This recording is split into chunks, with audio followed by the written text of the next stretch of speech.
You have finished your draft. If you're like me, you're probably excited and ready to show it to people immediately. You are bursting with pride, ready for publishers to read it, and you cannot wait to get it out the door. Best thing you can do? Wait. A baker removes their vanilla cake from the oven and knows they cannot ice the cake immediately, or the icing will melt and run. We must first wait for the cake to cool. A chef knows their steak, after seared and cooked at a high heat, must not be sliced immediately or the juices will run out. Before serving, we must let the meat rest. In the prior episode, Tim and I discussed how writing successful fiction has its own kind of recipe, one that uses time and distance to your advantage. The first step in this recipe is revision. Your draft is complete, but probably not finished, so take some time away to get some distance from your narrative.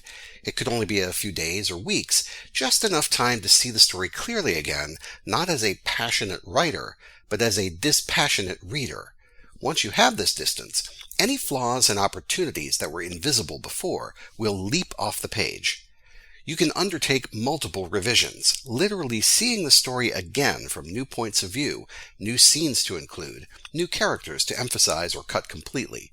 Revision is where you can and should make massive changes to your story.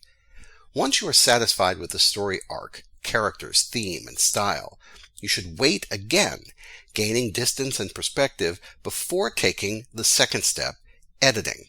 Unlike revision, where you get the story right, editing is about getting the language right.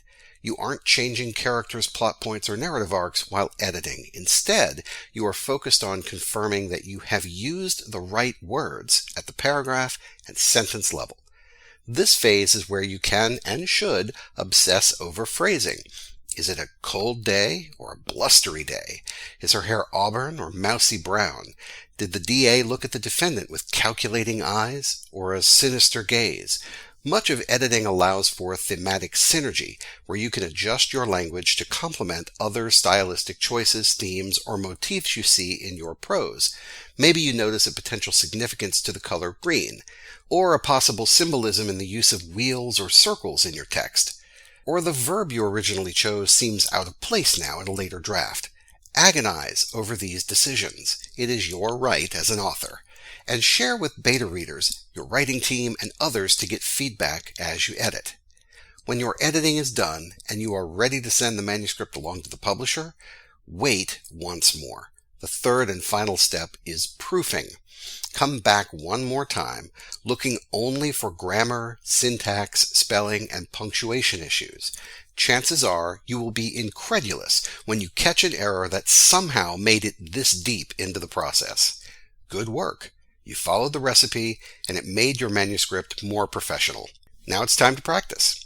Your task for this week is to find an old story, something from the back of the filing cabinet, the bottom of the stack, an oldie but goodie, and read it again with an eye on how you would revise it. You don't have to revise it if you don't want to, but spend a little time thinking about how you would revise if you had to. Would you change POV characters, move story elements, scrap whole plot points? Revising is about reimagining, so don't hold back. Tim and I ended the episode talking through the process of submitting work for publication. If you have something you're ready to submit, follow the recipe of revising, editing, and proofing, then go ahead and submit it. Even if you only send it to one place, send it out. We'd love to cheer you on, so let us know by email at tiffinenwritingworkshop@gmail.com. Like Tim said, you are putting something into the culture, and that is to be applauded. See you next week. Start writing.